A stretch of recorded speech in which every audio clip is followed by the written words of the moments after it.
Hey everybody, I wanted to make this video because I read a line from Plato's 5 Dialogues that I bought, I think earlier this year. I got the Hackett edition of Plato's 5 Dialogues. Looks like that. Easy to find on Amazon if you want it. And within this book are the dialogues of Euthyphro, the Apology, which it's not really an apology, it's actually the Greek word apologia, which means something more along the lines of defense, like you would see in a trial. You're defending yourself in that kind of way. And that's exactly what it is, because Socrates is put on trial for corrupting the youth of Athens, and he issues his defense or his apologia, or apology as it's listed on the book. Then you have Credo, Phaedo, but the one we're talking about today is Meno, or Meno, I don't know. Or perhaps the E is silent and it's no. Like, hey, Socrates, you want to have a conversation? No. Anyway, in other news, as I was reading Plato's 5 Dialogues, there was plenty that went through my head, and there were a lot of lines that I started to think about and really write about because there's so much in here. And by the way, this is a great starting point if you just want to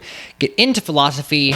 There goes my book. And you don't know where to start. This is a really good starting point. It is only like 150 pages, and there's 5 different dialogues in here. So you can kind of break it up into bite-sized pieces and make your way through it. And the dialogue Socrates has with Meno is about a couple of things, mainly if knowledge that we have is innate within us, like if we're born with it or not, which is a debate that's been ongoing for forever. And the second thing is they discuss why we should seek the truth or seek knowledge. So Socrates is conversing with Meno on the meaning of virtue. They both don't know what it is. And there comes a point in the conversation where Meno is like, wait a second, Socrates, just hold on a minute. How are you going to find what virtue is if you don't even know what it is? You don't even know what you're looking for. They're really starting from square one, and Meno is just not understanding how Socrates is ever going to get to this discovery of what virtue is. So Meno asks Socrates, how will you look for it, Socrates, when you don't know at all what it is? How will you aim to search for something you do not know at all? If you should meet with it, how do you know that this is the thing that you did not know? And then Socrates responds, almost like taken aback and disappointed that Meno's mind even went there. Socrates asks him, do you realize what a debater's argument you're bringing up? That a man cannot search either for what he knows or for what he does not know? You're basically saying he can't search for what he knows because he knows it. So there's no need to search.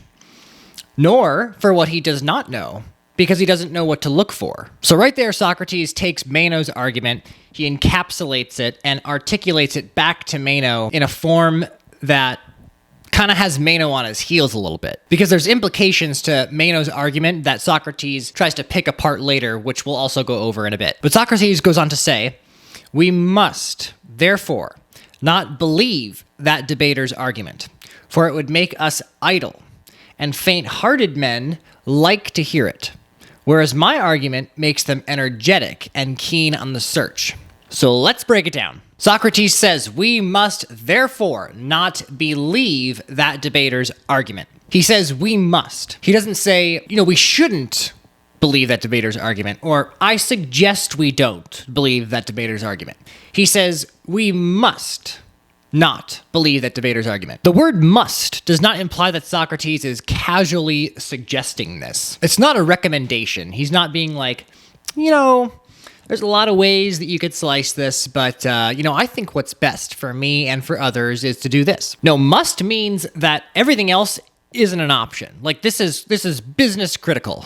Now, for context of this situation, we have to remember that in Socrates' time, Socrates and his friends, they have no idea if knowledge is innate. They don't know the definition of virtue, which is exactly what they're debating here. And Socrates is a guy who spends his whole life trying to get to the bottom and finding the archetypal definitions of things. So he searches for truth in every possible situation. The point is that at this point in history, it is entirely possible that Meno could be right with his argument, that we'll never truly be able to know anything. But Socrates says, still, Meno, we must not believe that. Now, the word believe implies choice. right? You can either believe Meno's argument or you could believe Socrates' argument. And in what I've read of Socrates, which has only been these 5 dialogues so far, Socrates is one to present evidence and to try and get you to think. He isn't one that makes arguments based on belief all too often. So it's not like Socrates' argument is resting comfortably on a bed of empirical evidence at this point. But okay, he's saying we must not believe that argument. So why? Why must we not believe that argument? What are the consequences? Well, Socrates says that believing that debater's argument would make us idle. So what is idle? When I think of idle, I think of you're sitting in a car in your driveway and it's just running. You're idling. You're not going anywhere. It's also interesting to think about that. I mean, human beings are just such funny creatures. Like in Socrates' example and in Genesis, I think it shows you an insight into human nature to where Adam and Eve, they were still tempted after speaking to the serpent, aka Satan.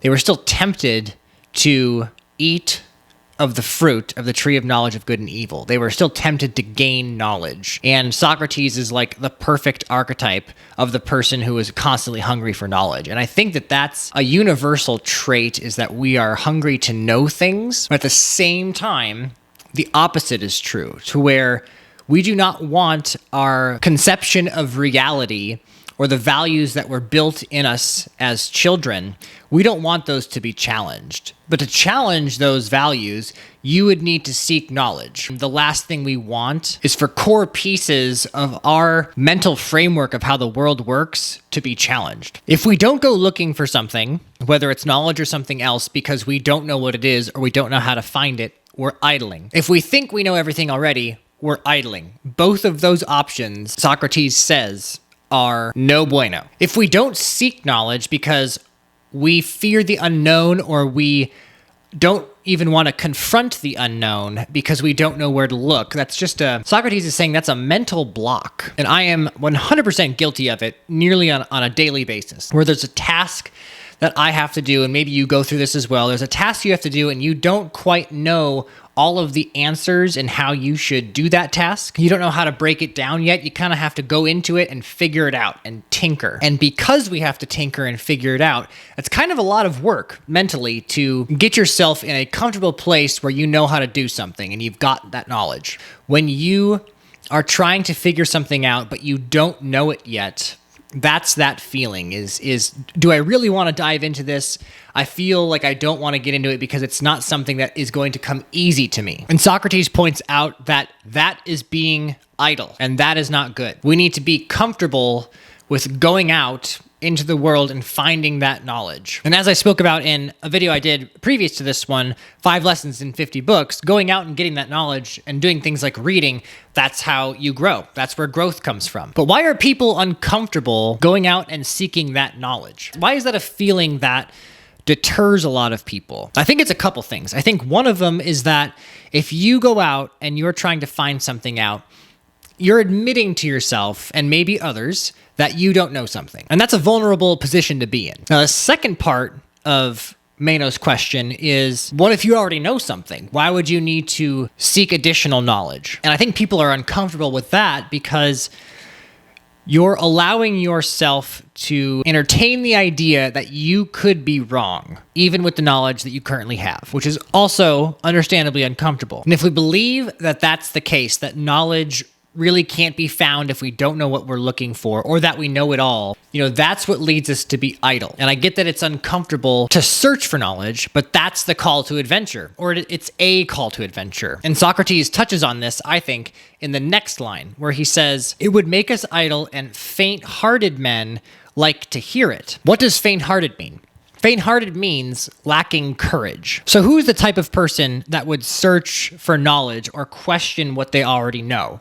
According to this, we can flip faint-hearted, which means lacking courage, and we could say that people who do seek knowledge and seek truth, they have courage. It is courageous people who are completely down with facing the unknown, and that is, in a nutshell, that's what a hero is. That's the hero's journey. Somebody who goes out, faces the unknown, gains the knowledge, brings it back, spreads the wealth, the people are happy. And so far, this is what is so amazing about this line, is that for me, I just stopped to think about some of these things and think about the definitions of the words, and it kind of connects you to all of the depths of this argument, like the hero's journey, insights into human nature, insights into how Socrates views human nature. So there's so much packed into just the first couple sentences of this line. But Socrates says faint-hearted men like to hear it.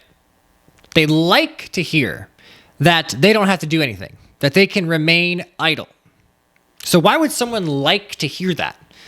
Well, it's the easy way out, right? It's the path of least resistance. And a lot of times that, again, is an insight into human nature. We take the path of least resistance. Seeking the knowledge and wanting to find truth, that can be difficult. But if we just stay in our lane, no danger comes to us. That's completely fine. And that's exactly right. Faint-hearted men would like to hear it. The people who turn down the call to adventure, they are not the courageous people. They are not the heroes of the story. And for that reason, they like to hear that they don't have to be that character. And Socrates ends the quote saying, whereas my argument, the one that says we can know something, we can find the meaning, we just need to be diligent about it, and we have to be inquisitive. We have to care about finding the truth. So my argument makes them energetic and keen on the search. And that's exactly right, because if it is true, which we now know it is today, that there are universal truths to be found, the possibility of finding the truth out and knowing that the truth is out there, that does make us energetic. It does make us keen on the search. But it also proves that there is an alternate route to the more nihilistic philosophy that we can't know anything. Because if we can't know anything, then honestly, what's the point? And this quote right here, I haven't read Aristotle, but I'm going to make a connection that I think I'll probably come up against later. To my knowledge, Aristotle is the guy who helped found the West's conceptualization of science. Basically, the scientific method evolved from Aristotle. And you can see how science, as it is currently practiced today, came from this philosophy. Because science is all about running tests and hypothesizing, and you hypothesize about truths. You're trying to find something that you can unequivocally say is true. And so the reason why we even have that field is because of people like Socrates who argue in this way and say, yes, we can know things. We can know these truths, these universal truths that provide the foundation for us to operate and move forward and develop things like medicine and the technology that we currently have today. And thank God we believed that argument, because at the time, like I said, they didn't have the context like we do now, where they knew that there were universal truths. They were kind of guessing at a lot of things, but thank God we took that path and we did pursue the truth, because, well, just imagine what would happen if we didn't. But I just wanted to share my thoughts on that line from Socrates because it encapsulates so many things. I had been talking about the importance of reading and gaining the knowledge which will change your life, and this is another quote by a much more articulate man than I that would explain to you why it's important. And it also connects a lot of dots, whether those dots lead to human nature or archetypal stories, the hero's journey, all that in Western society is connected. And this is a great starting point. Again, the book is Plato's 5 Dialogues. I definitely recommend it if you want to get started with philosophy. But ladies and gentlemen, if you have gotten any value whatsoever out of this video, please hit the like button, comment down below, let me know your thoughts. There's tons to talk about from just this quote alone, or if you want to talk about the book in general or anything else, let me know. I'm happy to have a discussion. And as always, please subscribe for more content. But I hope you enjoyed this video, and I will see you in the next one.